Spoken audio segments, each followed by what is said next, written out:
পেছন ফিরে আলিফকে দেখতে পেয়ে নিজের ভাবনায় নিজেকে পাগল বলে আখ্যায়িত দিল নাজিয়াত।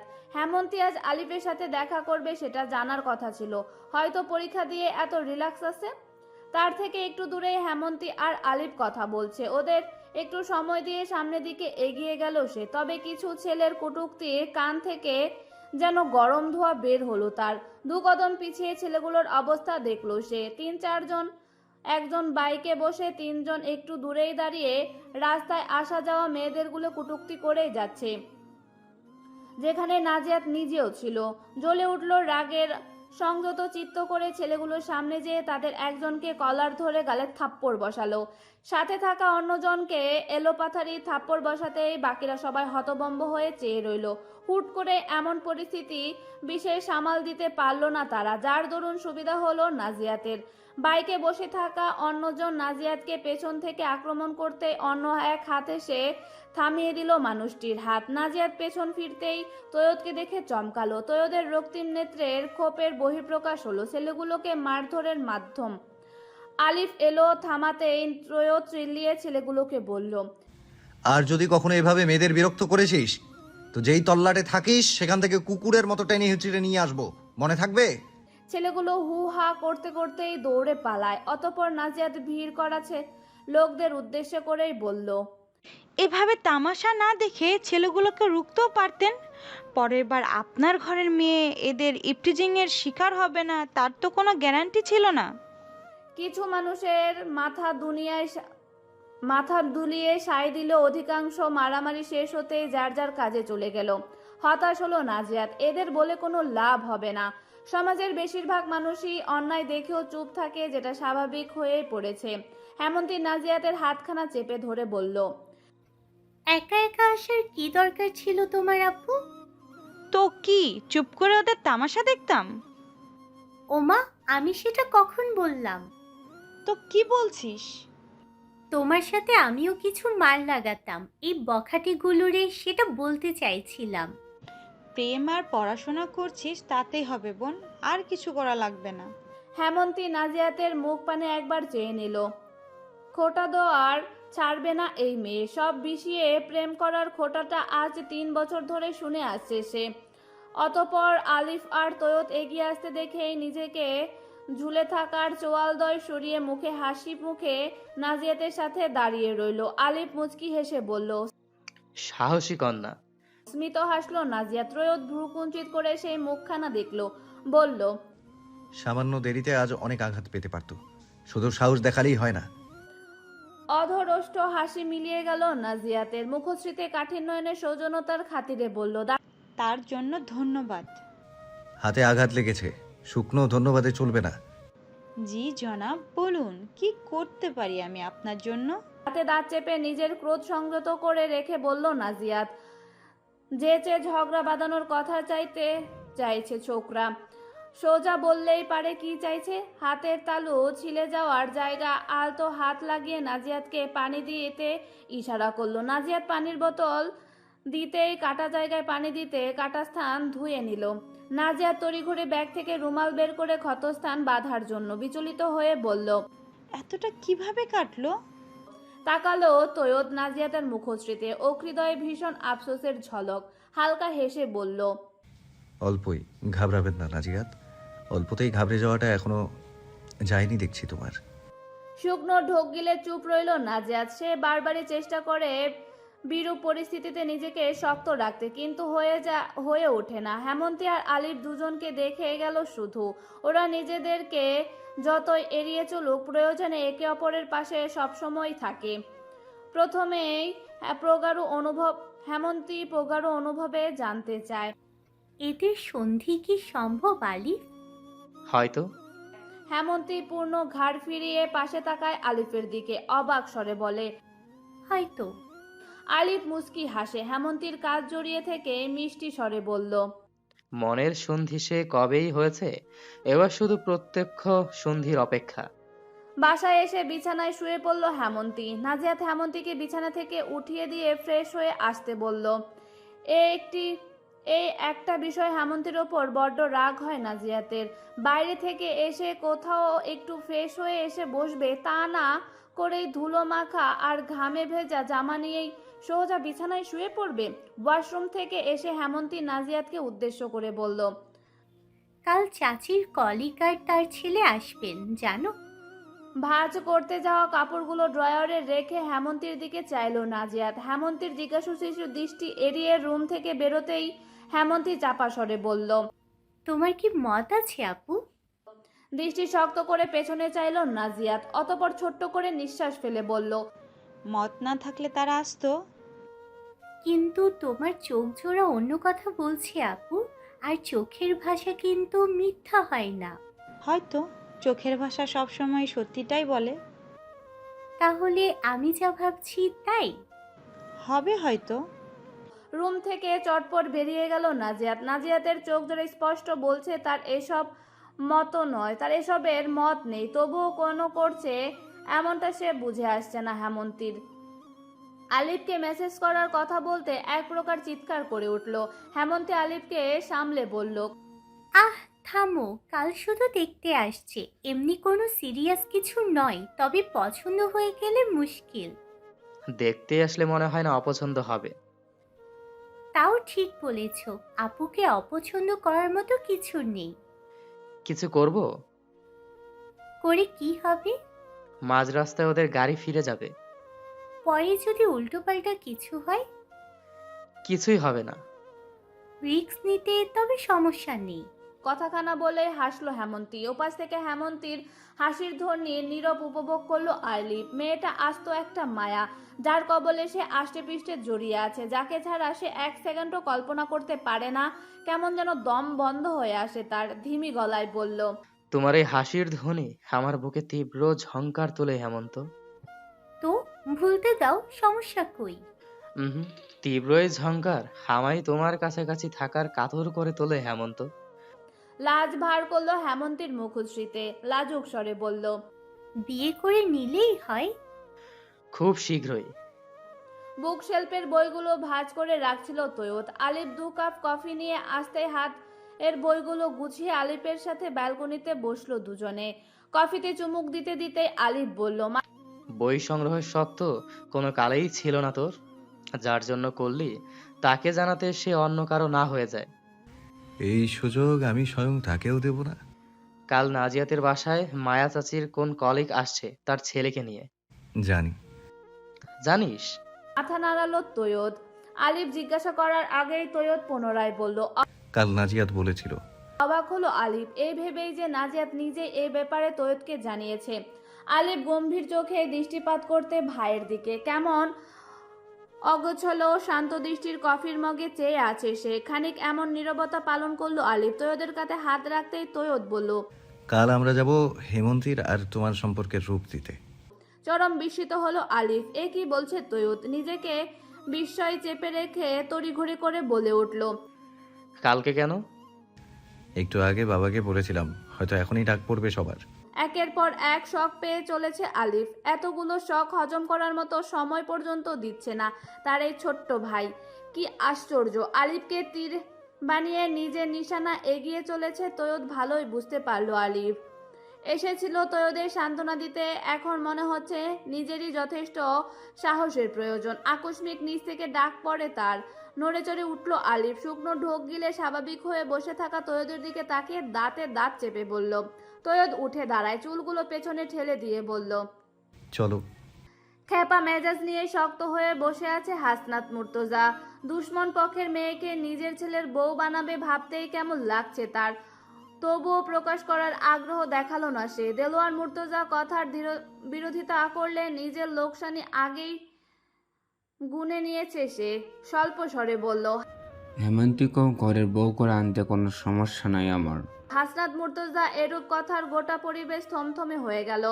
চোখ জোড়ায় বৃহৎ হয়ে তাকিয়ে রইল আলিফ। বাবা এত সহজেই মেনে যাবে সেটা তার কল্পনায়ও ছিল না। তৈয়দ দেওয়ালে হেলান দিয়ে জেঠুর মতামত ঈষৎ হাসলো। খুব শান্তভাবে হেঁটে ব্যথার কান বরাবর যেয়ে বলল, এটাই আশা করেছি আমি আপনার থেকে। ঢোক গিল হাসনাত মুর্তজা। আকস্মিক তৈয়দের এমন কথা হজম হলো না হাসনাত মুর্তজার। বৃহৎ চোখ জোড়ায় চেয়ে রইল বাকহীন তৈয়দের পানে। অতঃপর মুখে জোরপূর্বক হাসি এনে বলল, মেয়েটা ভালো, আমার পছন্দ, কিন্তু জমির বিষয়টা নিয়ে মনে দোটানা ছিল, তাই আপত্তি ছিল, তবে এখন আর সেটা নেই। বড়দের ঝামেলায় ছোটদের কেন জড়াবো ভাইজান? ওরা একে অপরকে পছন্দ করে বিয়ে করো, সুখী থাকলে তাতে আমরাই খুশি হব। আলিফেরই যেহেতু পছন্দ মেয়েটাকে, সেখানে আমি আর কি বলবো।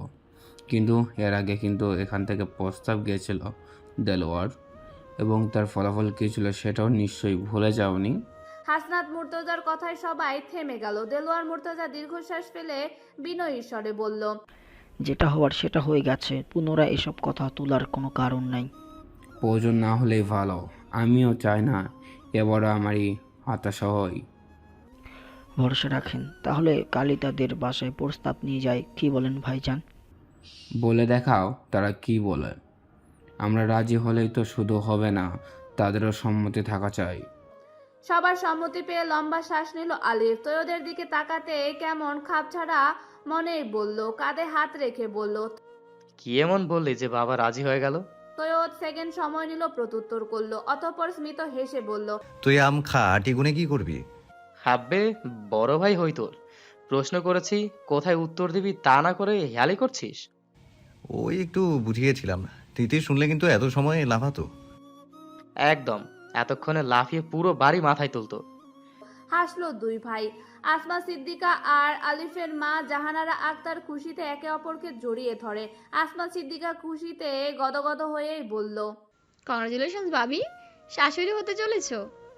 দোয়া করো ভাবি, সব যেন ভালোই ভালোই মিটে যায়, আর একটা সূত্র যেন এই দুই পরিবার সব বিবাদ শেষ হয়ে যায়। হাতের ফোনটি দিকে নাজিয়াত আর হেমন্তীর বোকা চেয়ে রইল। একটু আগে আসা আলিফের মেসেজটি দেখেই দুই বোনই রীতিমতো শকড হয়ে বসে আছে। কাল বিকেলে আলিফের পরিবার আসবে কিনা হেমন্তীর সম্বন্ধ পাকা করতে, ভয় আর উৎকণ্ঠায় রীতিমতো কাঁপছে হেমন্তী। নাজিয়াত শক্ত হয়ে বসে রয়। তৈয়দ ইচ্ছে করে এমনটা করছে বুঝতে পারলো সে। এতটা বাচ্চামি আশা করেনি সে তৈয়দের কাছ থেকে। অতঃপর কিছু করার আগেই মায়া শিকদার রুমে প্রবেশ করতেই দুজন স্বাভাবিক হলো। মায়া চিন্তিত ভঙ্গিতে নাজিয়াতের পাশে এসে বসে বলল, ভাবি ফোন দিয়েছিল, বুঝলেন নাজিয়াত, ওরা নাকি কাল সকালে এখানে আসবে। শুকনো ঢোক গিল দুই বোন। কেন আসছে তারা সেটাই ভালো বুঝতে পেরেছে। হাত কসলাতে কসলাতে হেমন্তী প্রত্যুত্তর করে বলল, কেন আসবে তারা?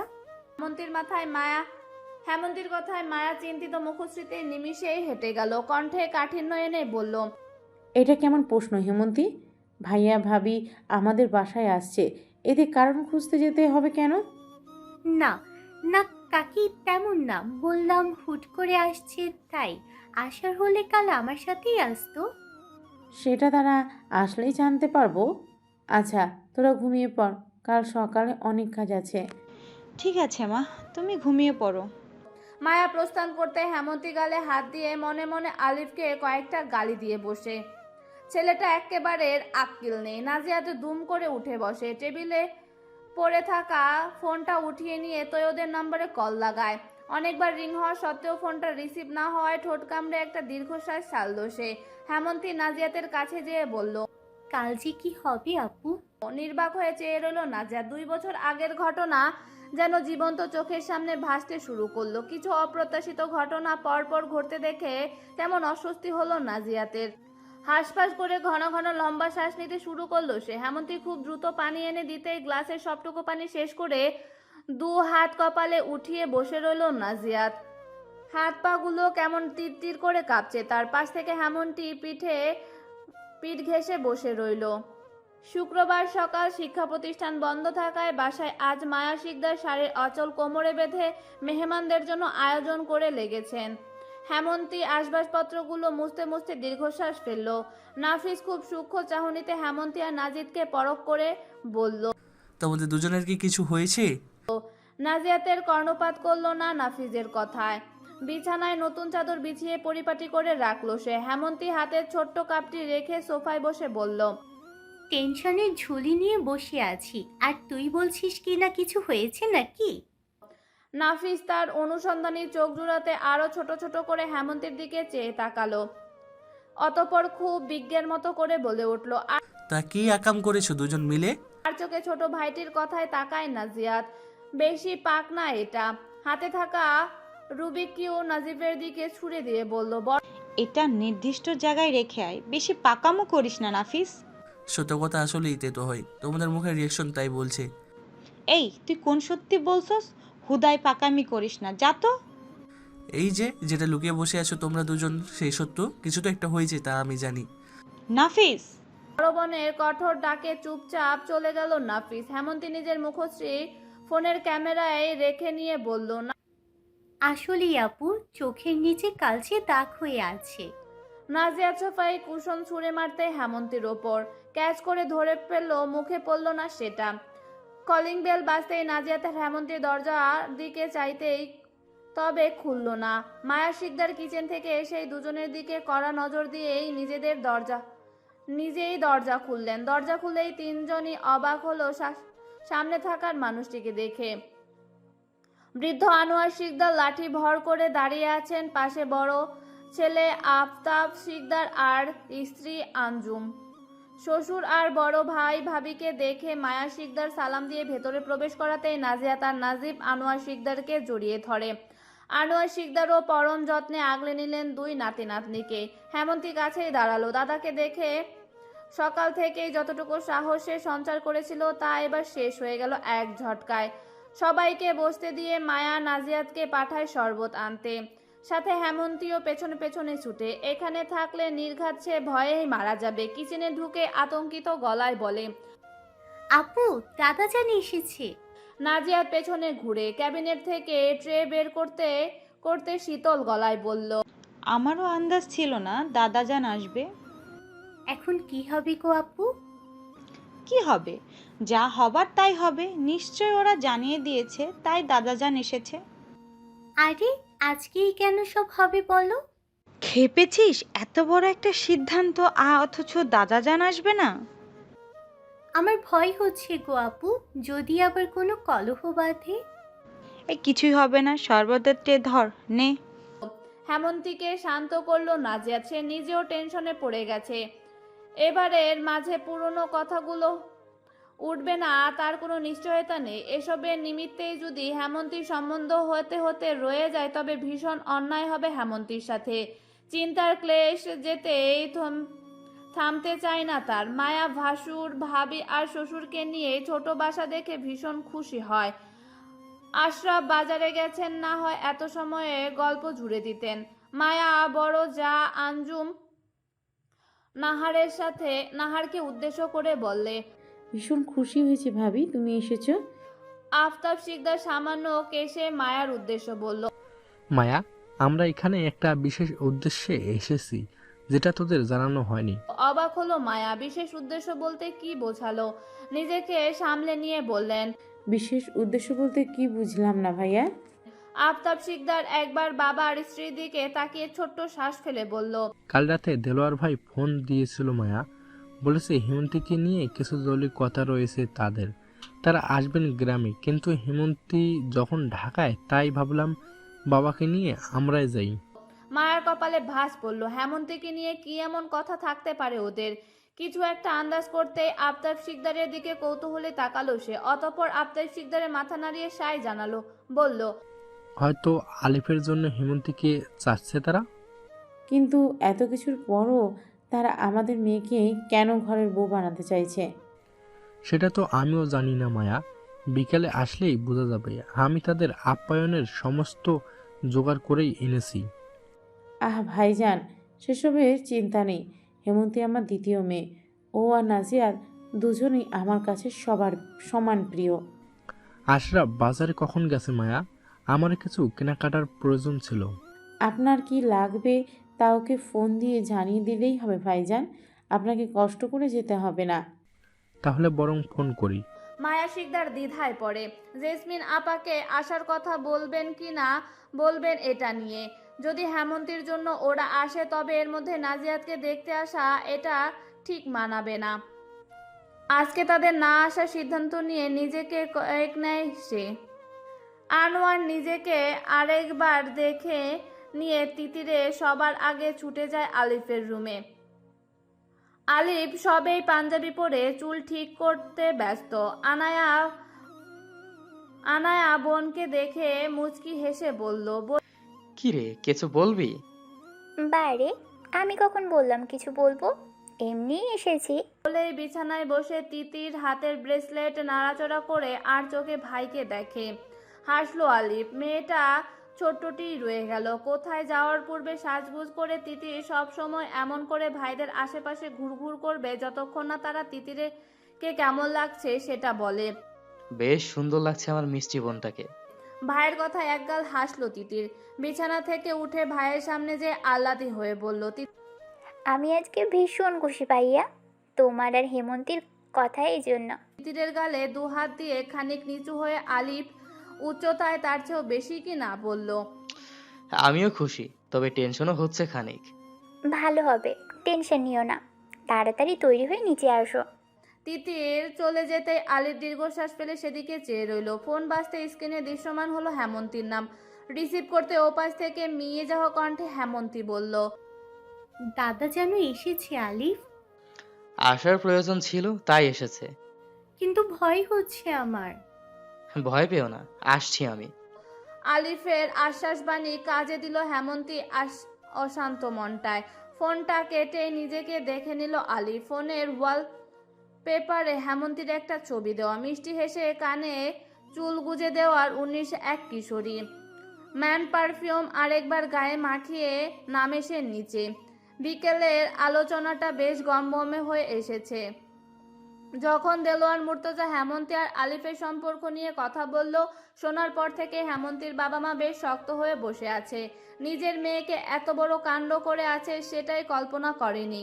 ড্রয়িং রুম জুড়ে পিনপিন নীরবতা অন্তিম ঘটিয়ে আনোয়ার শিকদার বলে উঠলেন, আলিফকে আমার পছন্দ, যেহেতু দুজন আগে নিজেদের নিয়ে মস্তির করে রেখেছে, তাই আর বেশি কাটাচ্ছি না। আমার নাতনি হেমন্তীর সাথে আলিফের বিয়েতে আমার কোনো অমত নেই দেলোয়ার, কিন্তু মেয়ের বাবা যেহেতু আফতাব শিকদার, তাই তার মতামত জরুরি। দেলোয়ার মুর্তজা আর হাসনাত মুর্তজা আর আফতাব শিকদারের দিকে চাইলেন উত্তরের আশায়, তবে বিশেষ হেলদোল হলো না তার। হাসান মুর্তজা তাচ্ছিল্য হাসলো। সে জানতো আফতাব কখনোই নিজের মেয়ের বিয়ে তার ছেলের সাথে দিবে না, তবুও সবার মান রক্ষার্থে আজ এখানে বসে আছে সে। তৈয়দের দিকে চোখ পড়তেই মুখে তাচ্ছিল্য হাসিখানা মিলিয়ে গেল তার। তৈয়দের শান্ত দৃষ্টি তার দিকেই সীমাবদ্ধ। অস্বস্তি হলো তার। এদিক ওদিক চেয়ে নিজেকে স্বাভাবিক করার চেষ্টায় চালালো। আশরাফ শিকদার ভালো মন্দ কিছুই বলছেন না, নীরব রয়ে সবার অবলোকন করেই গেলেন। সম্পত্তি নিয়ে ঝামেলা হওয়ার পর থেকে এই পরিবার থেকে রুচি উঠে গেছে তার। ছেলেগুলো যতই ভালো হোক তার কাছে পছন্দ নয়। স্তব্ধ হয়ে শক্ত হয়ে বসে থাকা আফতাব শিকদার কর্ণকুহরে বোধহয় পৌঁছালো না তার কথা। তার পুরনো চিন্তা ভাবনা জুড়ে দেলোয়ার মুর্তজা বলার কথা ঘুরপাক খাচ্ছে কেবল। হেমন্তী আর আলিফের সম্পর্ক কথা শ্রবণ হতেই নিজেকে কেমন জড়সড় বস্তু মনে হচ্ছে তার। মেয়ে তার এমন কীর্তি করবে ভাবনায়ও ছিল না। অতঃপর কড়া গলায় বললেন, সময়ের প্রয়োজন আমার বাবা। আশরাফ শিকদার ভাইয়ের কাঁধে হাত রেখে আশ্বস্ত করলো তাকে। দেলোয়ার মুর্তজা দীর্ঘশ্বাস ফেলে ইশারায় হ্যাঁ বোধক উত্তর করলো। কিছু সময় পুনরায় নীরবতা বজায় রইল। হঠাৎ করে আলিফ আর দুঃসাহসিক কাজ করে বলল। আফতাব শিকদারের ঠিক সম্মুখে হাঁটু মুড়ে বসলো সে। খুব ধীর সুস্থে নত মস্তিষ্কে বলে, চাচা, আমি মানছি আমার ভুল করেছি, তার জন্য ক্ষমা চাইছি। আমি আপনার মেয়েকে নিজের সর্বোচ্চ দিয়ে ভালো রাখার চেষ্টা করব। আমি একজন বাবার মতো হয়তো আগলে আর ভালোবাসতে পারবো না, তবে একজন ভালো এবং আদর্শ হাজবেন্ড হিসেবে নিজেকে গড়ে তুলব। আজ এখন এই অবস্থায় আমি আপনাকে ওয়াদা করছি চাচা।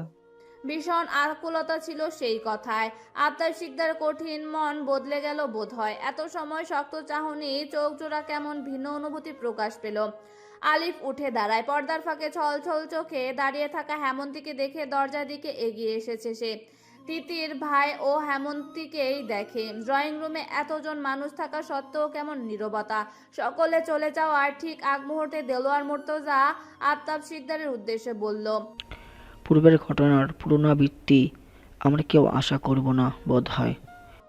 বাবা মায়ের সামনে রুদ্ধশ্বাসে বসে আছে হেমন্তী। নিজেকে বলির পাঠার চাইতো কম কিছু মনে হচ্ছে না তার। নাজিয়াতে যেন আসামি সহযোগী হিসাবেই দাঁড়িয়ে আছে সাথে। আফতাব শিকদার মেয়ের দিকে ক্ষণকাল তাকিয়ে বলল, আলিফের সাথে তোর সম্পর্ক ছিল?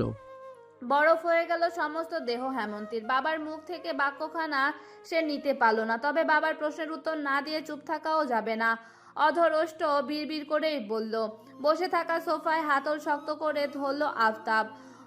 আঞ্জুম আরা নিজের মেয়ের স্বীকারোক্তি দেখে কপাল চাপড়ালেন। আফতাব একবার নাজিয়াতকে উদ্দেশ্য করে বলল, ছোট এই ব্যাপারে তুমি কি সামিল ছিলে নাজিয়াত? ছিলাম। করে শ্বাস ফেললো নাজিয়া। চাচার প্রশ্নের মুখোমুখি হবে সে জানতো, তাই অকপটেই জবাব দিল সে। আফতাব হতাশ হয়। ভাতিজিকে ভীষণ বুঝদার আর ভালোবাসেন, তবে তার কাছে এমন ব্যবহার তার জন্য হতাশাযোগ্য। চাচার হতাশা ভরা মুখখানায় নাজিয়াত নিজেকেও ছোট মনে হয়। চাচার ভরসা আজ সে হেরে গেছে। তপ্ত শ্বাস ফেলে রুম থেকে প্রস্থান করলো আফতাব। নাজিয়াত আর হেমন্তী ঠায় দাঁড়িয়ে রইল সেথায়। মায়া এত সময় চুপচাপ থেকে সবটাই শুনে দুই মেয়ের দিকেই তাকালো। হেমন্তীকে ইশারায় সম্মুখে বসিয়ে বললেন, আলিফকে কেন ভালোবাসো হেমন্তী? নত মাথা উঁচু করে মায়ার দিকে চাইলো হেমন্তী। এমন একটা প্রশ্নের উত্তর দিবে কি করে সে? আলিফকে ভালোবাসে, সে এটা জানে। তার প্রতি আলিফের মুগ্ধ চাহনি, সূক্ষ্ম টান, সুন্দর ব্যক্তিত্ব সবটাই তাকে টেনেছে। বিরূপ পরিস্থিতিতে বাবার পরেও সে মানুষটা তাকে সব সময় আগলে রেখেছে, সেই আলিফ। মানুষটাকে না ভেলে ভালোবেসে উপায় ছিল না। আলিফ যেই দিন সেই গোধূলি বিকালে তাকে ভালোবাসি শব্দটা বলেছিল, সেই দিন নিজেকে তার ভাগ্যবতীই মনে হয়েছিল। মানুষটাকে ফিরিয়ে দেওয়ার সাধ্য তার ছিল না। ছলছল নয়নে তাকিয়ে লো হেমন্তী। মায়া হেমন্তীকে বুকে টেনে নিয়ে বলল, পাগলি মেয়ে আমার, কাঁদছিস কেন? আমি তোর চোখের ভাষা পড়ে নিয়েছি। বুঝলাম আমার মেয়েটা বড় হয়ে গেছে আজ ভীষণ। কথা না বলে চোখ দিয়ে সমস্তটা বুঝিয়ে দিয়েছে সে। চাচিকে দু হাতে জড়িয়ে আঁকড়ে ধরল হেমন্তী। মায়ের কথায় হাসলো নাজিয়াত। মায়ের এমন মিশুক স্বভাবের জন্য মাঝে মাঝে মনে হয় তাকে সেরা মায়ের পুরস্কার দিতে। আঞ্জুম আরা দূর থেকে সমস্তটা দেখে স্বস্তি পেল। মনে মনে মায়ের কাছে কৃতজ্ঞতা স্বীকার করলো সে। হেমন্তীর বাবাও কি সুন্দর বুঝিয়েছে সে। বইয়ের পাতায় মাথা গুজে বসে আছে আনায়া। কাল মিড আছে ভেবে মেজাজটা খারাপ হচ্ছে তার। নোটস নেই, পড়া হয়নি, তার মধ্যে অসুস্থতা থাকায় ক্লাসও হয়নি। এ সময় পরীক্ষা দিলে তো শূন্য আসবে তার খাতায়। চারিদিকে চোখ বুলিয়ে খুঁজলো একজনকে, তবে না পেয়ে আবারও বইয়ে মনোযোগী হলো আনায়া। মাথায় টোকা পড়তে বই গুজে থাকা মাথাটা তুলতে আরসালকে দেখে অধর কোণে হাসি ফুটলো আনায়ার, তবে সেটা এড়িয়ে বরাবরের মতো আরসালকে রাগ দেখালো। বলল, তীক্ষ্ণ সবসময় মাথায় মারতে যাস কেন? কিন্তু মাথাটা তো আমার ভাই। চাহনি চাইলো আরসাল। ভাই শব্দটা, এই শব্দ এই মেয়ের মুখে মানায় তার জন্য? চাইলেও কিছু বলতে পারলো না, তাই চুপ করে সেখান থেকে চলে যেতেই আনায়া আটকালো। বলল, এত ভদ্র হয়ে গেলি কবে? ভ্রু কুচকালো আনায়া। কেমন সোজা সাপটা কথা বলছে আজ এই ছেলে। আরসাল ব্যাগ থেকে সাদা মলাটার একটি দিস্তা খাতা বের করে আনায়ের দিকে এগিয়ে দিয়ে বলল। আনায়া অবাক হলো না। খাতাটা নিয়ে উল্টে পাল্টে চেক করে নিল সব ঠিকঠাক আছে কিনা। প্রতিবারের মতন এইবারও সব নোটস ঠিকঠাক আছে। যখনই আনায়া অসুস্থ থাকে ক্লাসের পড়াসহ সব নোটস আরসাল এভাবেই দেয় তাকে। ইংরেজি ডিপার্টমেন্টের স্টুডেন্ট হয়ে মার্কেটিং ডিপার্টমেন্টের ক্লাসের পড়া আর নোটস আরসাল কিভাবে বা কার দ্বারা সংগ্রহ করে সেসব সে কখনোই জানতে চায়নি। নোটস ব্যাগে রেখে আরসাল হাত টেনে ধরল আনায়া। চমকালো আরসাল। আনায়া মুচকি হেসে চোখের ইশারায় আরসালকে নিয়ে বেরিয়ে গেল। তপ্ত দুপুরের রৌদ্র তাপমাত্রা যেন হু হু করে বাড়লই 12টা কিছু পর থেকেই। বিন্দু বিন্দু ঘাম জমে থাকা কপালে হাত বুলিয়ে হাতের ঘড়িতে সময় দেখলো নাজিয়াত। 5 মিনিট হলো সে এখানে এসে দাঁড়িয়েছে। আশেপাশে তাকিয়ে যার অপেক্ষায় তাকে নজরে না আসায় মেজাজ বিক্ষিপ্ত হলো। অতঃপর ফোন দিতেই যাবে তার পূর্বে এক নম্র কণ্ঠস্বর আওয়াজ পেল। পেছন ফিরল নাজিয়াত। জ্যাম ছিল তাই একটু দেরি হলো। পেছন ঘুরলো নাজিয়াত। তৈয়দকে ঘরমাত্র মুখশ্রীতে অস্পষ্ট বোঝা গেল সত্যিই বলছে। তপ্ত শ্বাস ফেললো নাজিয়াত। গমগমে গলায় বলল, কোনো কারণে মনটা? তুমি সবটাই জানো নাজিয়াত। জানি বলেই বলছি, কেন করলেন? তোমার জন্য। আপনি কি চাইছেন তৈয়দ? যে সম্পর্কের ভিত্তিটা একবার ভেঙে গেছে সেই সম্পর্কটা আবার কিভাবে জোড়া লাগে? কেন এমন অহেতুক পাগলামি করছেন আপনি? সেদিন কেন না করেছিলে নাজিয়াত? কোন অপরাধের শাস্তি হিসেবে তুমি আমায় অমন ভয়ঙ্কর দণ্ড দিলে?